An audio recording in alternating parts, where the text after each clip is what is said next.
எரேமியாவின் தீர்க்க தரிசன புஸ்தகம் 30வது அதிகாரம் 17வது வசனம். எரேமியா 30வது அதிகாரம் 17வது வசனம். அவர்கள் உன்னை விசாரிப்பாரற்ற சீயோன் என்று சொல்லி உனக்கு தள்ளுண்டவள் என்று பேரிட்டபடியால் நான் உனக்கு ஆரோக்கியம் வரப்பண்ணி உன் காயங்களை ஆற்றுவேன் என்று கர்த்தர் சொல்லுகிறார். இன்னொரு விஷயம் கூட வாசிக்கலாம். அவர்கள் உன்னை விசாரிப்பாரற்ற சீயோன் என்று சொல்லி உனக்கு தள்ளுண்டவள் என்று பேரிட்டபடியால் நான் உனக்கு ஆரோக்கியம் வரப்பண்ணி உன் காயங்களை ஆற்றுவேன் என்று கர்த்தர் சொல்லுகிறார். ஆமென். ஆண்டவருடைய பிள்ளைகளே, இன்றைக்கு இந்த முழங்கால் யுத்த ஜெபத்திலே ஆண்டவர் நமக்கு கொடுத்த ஒரு நல்ல வாக்கு தத்துவம், நான் உன் காயங்களை ஆற்றுவேன் என்று ஆண்டவர் நமக்கு வாக்கு கொடுத்தார். ஆமென் சொல்லுவோம். இந்த இடத்திலே இஸ்ரவேல் ஜனங்களை குறித்து தெளிவாக ஒரு தீர்க்க தரிசனமான வார்த்தை சொல்லப்பட்டிருக்கிறது. அவர்களை சுற்றி இருக்கிற ஜனங்கள், சுற்றி இருக்கிற நாடுகளிலே இருக்கிறவர்கள் அவர்களுக்கு ஒரு பெயரை சூட்டி இருக்கிறார்கள். என்ன பெயர் வச்சு அவங்கள கூப்பிடுறாங்கன்னா, நீ விசாரிப்பாரற்ற சீயோன், நீ விசாரிப்பாரற்ற சீயோன் என்று சொல்லி தள்ளுண்டவள் என்கிற பட்டத்தை அவளுடைய தலையின் மேல வச்சு அவர்களை ரொம்ப ஏளனமாய் பார்க்கிற ஜனங்கள் உன்னை சுற்றி இருக்கிறாங்க. ஆனா நான் என்ன பண்ணுவேன் அப்படின்னா, உன்னுடைய காயங்களை ஆற்றுவேன் என்று கர்த்தர் அவர்களுக்கு வாக்கு கொடுத்தார். இன்றைக்கு இந்த ஜெபத்திலே வந்திருக்கிற நம்மை பார்த்தும் ஆண்டவர் அப்படித்தான் பேசுகிறார். ஒருவேளை உங்களுடைய இருதயத்திலே நிறைய காயங்களோடு இந்த இடத்துல நீங்கள் வந்திருக்கலாம். என் இருதயம் காயப்பட்டிருக்கு பாஸ்டர், என்ன நிறைய பேர் காயப்படுத்திட்டாங்க. இந்த காயம் ஆறுவதற்காக எத்தனையோ முயற்சி எடுத்தும் இந்த காயங்கள் ஆற்றப்படாமல் உங்களுக்கு இருக்கலாம். இந்த காயம் யாருக்கும் தெரியாத காயமாய் கூட இருக்கலாம். ஆனால் ஆண்டவர் உங்களுக்கு வாக்கு கொடுக்கிறார். வருகிற ஆண்டு உங்களை காலடி எடுத்து வைக்கிற ஆண்டவர் உங்களுடைய காயங்கள் எல்லாம் மாறுகிற ஆண்டு என்று கர்த்தர் தீர்க்க தரிசனமாய் வாக்கு கொடுக்கிறார். எத்தனை பேர் விசுவாசிக்கிறீர்கள்? இனி இந்த காயம் எனக்கு ஆறுவதில்லை, இனி இந்த காயத்தை என் வாழ்க்கையில யாரும் ஆற்ற முடியாது என்றெல்லாம் நீங்கள் நினைத்திருப்பீர்களே. ஆனால் யோசேப்பு ரொம்ப அழகா சொல்லுகிறார், என் வருத்தம் யாவையும் என் தகப்பன் வீட்டையும் கர்த்தர் மறக்கும்படி பண்ணினார் என்று. அன்றைக்கு அந்த மனுஷனுடைய காயத்தை கர்த்தர் மாற்ற முடியுமானால், அவனுடைய காயத்தை ஆண்டவர் ஆற்ற முடியுமானால், அந்த ஆண்டவர் தான் இன்று நமக்கும் வாக்கு கொடுக்கிறார். உன் காயங்கள் எப்பேற்பட்டதா இருந்தாலும், அது ஒரு பெரிய காயமா இருக்கலாம். ஒருவேளை அந்த காயங்களை ஆற்றுவதற்கு எந்த ரண வைத்தியர்களும் உங்களுக்கு கிடைக்காமல் இருக்கலாம். சிலர் உங்களுடைய வாழ்க்கையிலே காயத்தை ஆற்றுவதை போல வந்து இன்னும் நிறைய காயங்களை உண்டு பண்ணலாம். நீங்க நினைக்கலாம், இவங்க வந்த உடனே இந்த காயம் ஆற்றப்படும். சில நாட்கள் அந்த காயம் ஆறுனது போல இருக்கலாம். அவர்கள் சொன்ன ஆறுதலான வார்த்தை, அவர்கள் உங்களோட பேசின பேச்சு, இதை கேட்ட உடனே நீங்க நினைக்கலாம், அவ்வளவுதான் என் காயங்கள் ஆறிருச்சு, என் காயத்தை ஆற்றுகிறது போல ஒரு நபர் வந்துட்டாங்கன்னு நினைக்கலாம். ஆனா அந்த நபரே உங்களை ஆற்ற வேண்டும், உங்களை ஆற்றுவோம் என்று வாக்கு கொடுத்த நிறைய பேர் திரும்பவும் உங்களை காயப்படுத்தி உங்க புண்ணு மேல இன்னும் பெரிய காயத்தை கொண்டு வரலாம். ஆனால் இஸ்ரவேலின் ஜெயபலமானவர் சொல்லுகிறார், அவர் ஒரு விசை ஒரு காயத்தை ஆற்றுவாரே, ஆனால் திரும்ப அந்த காயம் திரும்ப உங்களுக்கு வராது. அந்த காயத்தை கர்த்தர் முழுவதுமாய் சரி செய்வார். இஸ்ரவேலிலே ஒரு ரண வைத்தியர் இருக்கிறார்.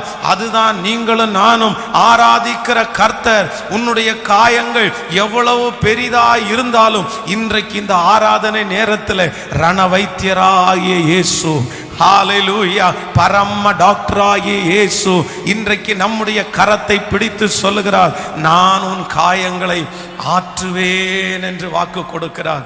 கைகளை உயர்த்தி ஒரு ஹல்லேலூயா சொல்லுவோம். இந்த வார்த்தையை நான் தியானித்துக் கொண்டிருக்கும் போது ஆண்டவர் விசேஷமாய் ஒரு தேவனுடைய பிள்ளையினுடைய வாழ்க்கையிலே 3 விதமான காயங்களை ஆண்டவர் ஆற்றுகிறார். அதை குறித்து காலையிலையும் நாம் தியானித்தோம். இன்றைக்கு மாலையிலே நம்ம தியானிக்க போகிறோம். முதலாவதாக ஒரு தேவனுடைய பிள்ளையினுடைய வாழ்க்கையிலே எந்த காயம் ஆற்றப்படும்? நீங்கள் எடுத்துக்கொள்ளுங்கள். ஏசாயாவின் தீர்க்க தரிசன புஸ்தகம் 30வது அதிகாரத்திலே 26வது வசனத்தை நாம் எல்லாரும் சேர்ந்து வாசிக்க போகிறோம். ஏசாயாவின் தீர்க்க தரிசன புஸ்தகம் 30வது அதிகாரத்திலே 26வது வசனத்தை எல்லாரும் சேர்ந்து வாசிக்கலாமா? 30வது அதிகாரம் 26வது வசனத்திலே, கர்த்தர் தமது ஜனத்தின் முறிவை கட்டி அதன் அடிக்காயத்தை குணமாக்கும் நாளிலே சந்திரனுடைய வெளிச்சம் சூரியனுடைய வெளிச்சத்தை போலவும் சூரியனுடைய வெளிச்சம் ஏழத்தனையா 7 பகலின் வெளிச்சத்தை போலவும் இருக்கும். இன்னொரு விஷயம் கூட வாசிக்கலாம். கர்த்தர் தமது ஜனத்தின் முறிவை கட்டி அதன் அடிக்காயத்தை குணமாக்கும் நாளிலே சந்திரனுடைய வெளிச்சம் சூரியனுடைய வெளிச்சத்தை போலவும் சூரியனுடைய வெளிச்சம் ஏழத்தனையாய் 7 பகலின் வெளிச்சத்தை போலவும் இருக்கும். ஹல்லேலூயா. ஆண்டவருடைய பிள்ளைகளே, முதலாவதாக ஆண்டவர் நம்முடைய வாழ்க்கையிலே எந்த காயத்தை ஆற்றுகிறாராமா?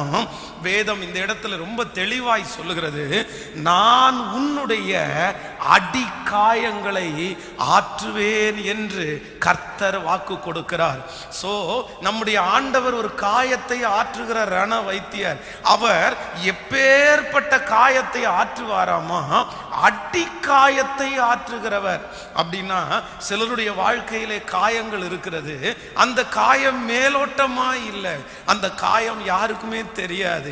அவர்கள் உள்ளத்துக்குள்ளேயே வைத்திருக்கிறார்கள். அந்த காயம் அவர்களுக்கு மட்டும்தான் தெரியும். சில நேரத்திலே அந்த காயங்கள் அவர்களை வேதனைப்படுத்தும் போது அவர்கள் தனியாக அழுவார்கள், ஆண்டவருடைய சமூகத்திலே அழுவார்கள். இந்த அடிக்காயத்தை யாராலும் ஆற்ற முடியாது. எத்தனை பேர் என்னுடைய வாழ்க்கையில வந்தாலும் என்னுடைய வாழ்க்கையில ஒரு காரியத்தை நான் இழந்துட்டேன், ஒரு காரியத்தை நான் நினைச்சு துக்கப்படுறேன், அந்த காயத்தை இனி யார் ஆற்ற போகிறா?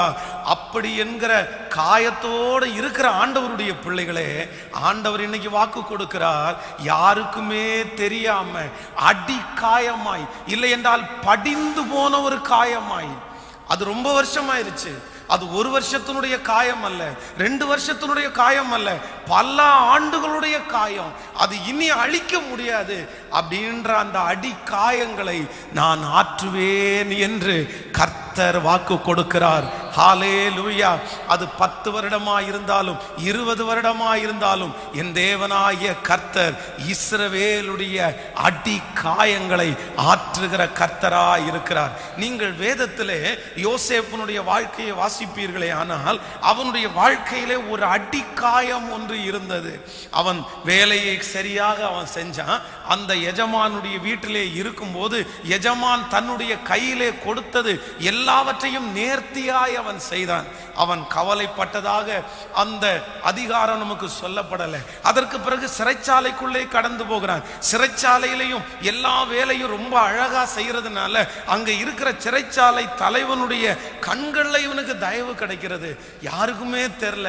ஆனா அவனுடைய இருதயத்திற்குள்ள ஒரு அடிக்காயம் இருக்குது. அது என்னன்னா, தன்னுடைய குடும்பத்தை ரொம்ப தவறான், தன்னுடைய தகப்பனாரை ரொம்ப மிஸ் பண்றான். தன்னுடைய தகப்பனார் அவனை மிகவும் அன்பாய் விசாரித்தவர், தனக்கு பல வர்ண அங்கியை போட்டு கொடுத்தவர். இப்போ யாரு நினைச்சாலும் அவனுடைய தகப்பனாரை கொண்டு வந்து கொடுக்க முடியாது. ஏன் அப்படின்னா அவனுடைய தகப்பனாருக்கு தெரியாத ஒரு ஊரிலே அவன் இருக்கிறான். அவனுக்கு தெரியாது. தன்னுடைய தகப்பனார் ஒருவேளை இவன் எங்க இருக்கிறான் அப்படின்னு தெரிஞ்சா கண்டிப்பா அவர் வந்திருப்பாரு. என் காயத்தை யாரும் ஆற்ற முடியாது. ஆனால் எகிப்து தேசத்திலே ஆண்டவர் அவனை தலைவனாய் கர்த்தர் உயர்த்தி, கர்த்தர் அவனுக்கு நல்ல குடும்பத்தை கர்த்தர் கொடுத்து அவனுடைய அடி காயத்தை ஆற்றின அதே தேவனாகிய கர்த்தர் தான் இன்றைக்கும் கர்த்தர் வாக்கு கொடுக்கிறார். இங்கு இருக்கிற இந்த சத்தத்தை கேட்கிற அநேக ஜனங்களுடைய அடி காயங்கள் ஆறுகிற வருஷம் உன் மகனை குறித்து, உன் மகளை குறித்து, எதிர்காலத்தை குறித்து, வாழ்க்கையை குறித்து இருக்கிற யாருக்கும் தெரியாமல் இருக்கிற அடிக்காயம், மறைந்திருக்கிற அடிக்காயம், வடுவு போல படிந்திருக்கிற அந்த அடிக்காயத்தை கர்த்தர் வருகிற ஆண்டு மாற்றுவேன் என்று நம்புறவர்கள் கரங்களை தட்டி கர்த்தருக்கு ஒரு மகிமை செலுத்துங்க பார்க்கலாம். நல்ல கரங்களை தட்டி மகிமை செலுத்துங்க. 2 கரங்களை இப்ப மேல உயர்த்தி நான் நம்புற ஆண்டவரேன்னு சொல்லுங்க. சத்தத்தை உயர்த்தி கர்த்தர் ஆரம்பித்து விட்டார். கர்த்தர் அந்த மருந்து போட ஆரம்பிச்சிட்டார். கர்த்தர் கிரியை செய்ய ஆரம்பிச்சிட்டார். நான் நம்புறேன் இந்த வருஷத்தினுடைய முடிவில் இங்க இருக்கிற நிறைய பேருக்கு கர்த்தர் ரண வைத்தியராய் வருகிறார். ஒரு பரம டாக்டராக ஆண்டவர் வருகிறார். இப்பொழுது உன்னுடைய காயங்களை கட்டுகிறதற்கு கர்த்தர் ஆரம்பித்து விட்டார். அதற்கு மருந்து போடுகிறது போல அற்புதங்களை கர்த்தர் செய்ய ஆரம்பித்து விட்டார். கையை உயர்த்தி நான் நம்புறேன், நான் விசுவாசிக்கிறேன், என் காயங்கள் மாற்றப்படுகிறதற்காய் இனி நினைத்தால் கூட நினைவு இல்லாத அளவிற்கு ஆண்டவர் அதை செய்வேன் என்று கர்த்தர் வாக்கு கொடுக்கிறார். ஹல்லேலூயா. கைகளை உயர்த்தி ஒரு ஹல்லேலூயா சொல்லுங்க. நான் அப்படிதான் நான் நினைக்கிறேன். ஒரு காலத்தில் என்னுடைய இருதயத்திலே இருந்த காயங்கள், அது எந்த மனுஷனாலும் அழிக்க முடியாத ஒரு காயம் என் இருதயத்திலே இருந்தது. அது படிந்து போய் கிடந்தது. என்னுடைய தகப்பனாரும் தாயாரும் ரொம்ப ஏழை, சாப்பிட்றதுக்கு கூட வழி இல்லை, நல்ல ட்ரெஸ் போடுறதுக்கு கூட வழி இல்லை அப்படின்ற ஒரு காயம் பல ஆண்டுகள் என்னுடைய இருதயத்தில் அப்படியே படிஞ்சு கிடந்துருச்சு. ஆனால் நான் நம்புறேன் என் ஆண்டவர் கிருபையாய் அந்த காயங்களை ஆறும்படி இப்போ நினைச்சா கூட அந்த பாடுகள் ஞாபகத்திற்கு வரவே இல்லை. நான் தீர்க்க தரிசனமா சொல்றேன், இந்த ஜெபத்தில் இருக்கிற நிறைய பேருக்கு ஆண்டவர் ஒரு புதுமையை கர்த்தர் செய்ய போறாரு. யாரோ ஒருத்தர் உங்க வீட்டில் கர்த்தர் எழுப்ப போறாரு, உங்களை கர்த்தர் எழுப்ப போறாரு. நான் நம்புறேன் வருகிற ஆண்டு உங்களை தலை நிமிர பண்ணுகிற ஆண்டு. உன் தலையில இருக்கிற சஞ்சலம் தவிப்புகள் ஓடி போகிற ஒரு நல்ல ஆண்டு. கர்த்தர் தம்முடைய பொக்கிஷ சாலையை திறக்கிற ஒரு ஆண்டு. ஹல்லேலூயா. உன் அடி காயங்கள் ஆற்றப்படும் என்று கர்த்தர் வாக்குரைக்கிறார். ஹல்லேலூயா.